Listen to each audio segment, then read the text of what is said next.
शुक्लाम्बरधरं विष्णुं शशिवर्णं चतुर्भुजं प्रसन्नवदनं ध्यायेत् सर्वविघ्नोपशान्तये। शुक्लाम्बरधरं विष्णुं शशिवर्णं चतुर्भुजं प्रसन्नवदनं ध्यायेत् सर्वविघ्नोपशान्तये। शुक्लाम्बरधरं विष्णुं शशिवर्णं चतुर्भुजं प्रसन्नवदनं ध्यायेत् सर्वविघ्नोपशान्तये।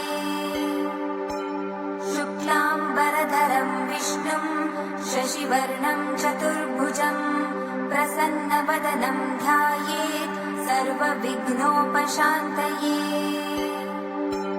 शुक्लाम्बरधरं विष्णुं शशिवर्णं चतुर्भुजं प्रसन्नवदनं ध्यायेत् सर्वविघ्नोपशान्तये। शुक्लाम्बरधरं विष्णुं शशिवर्णं चतुर्भुजं प्रसन्नवदनं ध्यायेत् सर्वविघ्नोपशान्तये। शुक्लाम्बरधरं विष्णुं शशिवर्णं चतुर्भुजं प्रसन्नवदनं ध्यायेत् सर्वविघ्नोपशान्तये। शुक्लाम्बरधरं विष्णुं शशिवर्णं चतुर्भुजं प्रसन्नवदनं ध्यायेत् सर्वविघ्नोपशान्तये। शुक्लाम्बरधरं विष्णुं शशिवर्णं चतुर्भुजं प्रसन्नवदनं ध्यायेत् सर्वविघ्नोपशान्तये। शुक्लाम्बरधरं विष्णुं शशिवर्णं चतुर्भुजं प्रसन्नवदनं ध्यायेत् सर्वविघ्नोपशान्तये। शुक्लाम्बरधरं विष्णुं शशिवर्णं चतुर्भुजं प्रसन्नवदनं ध्यायेत् सर्वविघ्नोपशान्तये। शुक्लाम्बरधरं विष्णुं शशिवर्णं चतुर्भुजं प्रसन्नवदनं ध्यायेत् सर्वविघ्नोपशान्तये।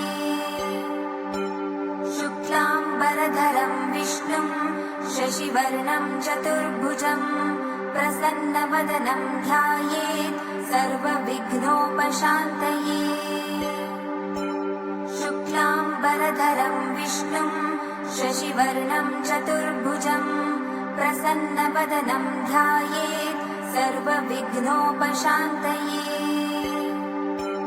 शुक्लाम्बरधरं विष्णुं शशिवर्णं चतुर्भुजं प्रसन्नवदनं ध्यायेत् सर्वविघ्नोपशान्तये। शुक्लाम्बरधरं विष्णुं शशिवर्णं चतुर्भुजं प्रसन्नवदनं ध्यायेत् सर्वविघ्नोपशान्तये।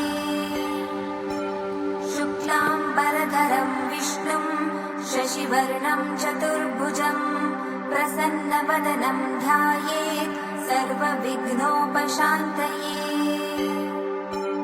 शुक्लाम्बरधरं विष्णुं शशिवर्णं चतुर्भुजं प्रसन्नवदनं ध्यायेत्